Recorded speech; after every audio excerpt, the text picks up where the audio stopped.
So today we're going to make some lovely watercress soup, which is not only tasty, but it's fairly healthy. And to start with, what we need to do is slice an onion.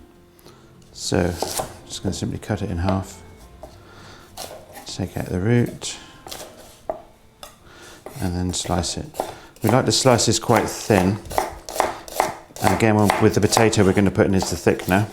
If we could slice that nice and thin, that will make cooking the soup very quick. So we should be looking from the board to the bowl in no more than 10 minutes. It shouldn't take any longer than that.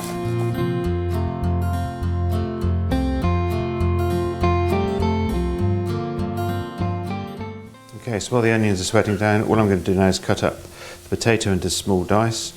I'm only going to use about half of this potato because the amount of potato I'll put in will determine how thick the soup is. And the finer I can get this potato, again, the quicker it'll cook. So I can stack those like that and simply run my knife down through. Get nice fine little pieces. So that's the potato chopped. And this will be the determining factor when we actually liquidize it, is when the potato's cooked. So that's simply going to go. As soon as that's in, you're going to add the stock.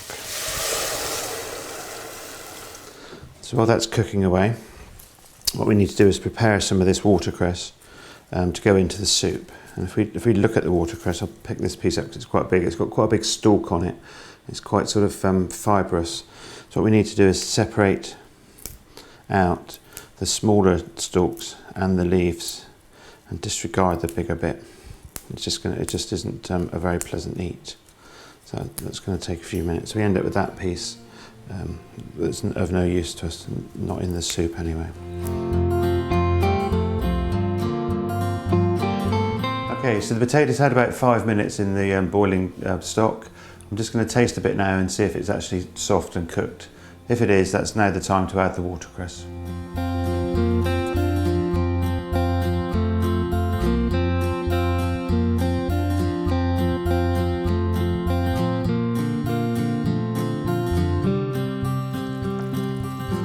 Yep, that's fine.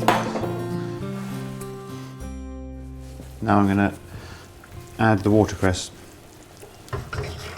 into the pan. And then just put it back on the heat for just another minute, just to let this cook down, and then we'll liquidize it. I don't want to cook it for longer than a minute, because what I'd like to do is retain the lovely vibrant green colour of it. Now if I cook it for any longer than that, it's going to end up sort of an olivey green colour. So we'll just give that just about a minute on the heat, and that'll all mulch down, sweat down. And then it'll be time to liquidize it.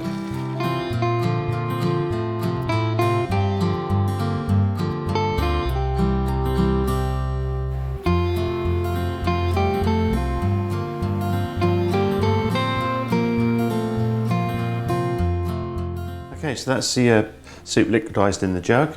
I'm simply going to put it back into a clean saucepan. I'm just going to put it back on the heat just to make sure it's completely hot. This now's the stage. I'm happy with the thickness of it. It's a nice sort of creamy thickness. If you wanted it thicker, all you need to do is add more potato to it. So what I'm going to do now is give it a little taste. Just needs a little bit more salt. And yeah, at this stage, I'm just going to put a little splash of cream in it. A little bit of double cream. I'll just give it a bit of richness. That'll be plenty. Stir that in. And as soon as it's back up to the boil, that's ready to go now. I'm just going to take it over to the table and dish a bowl up.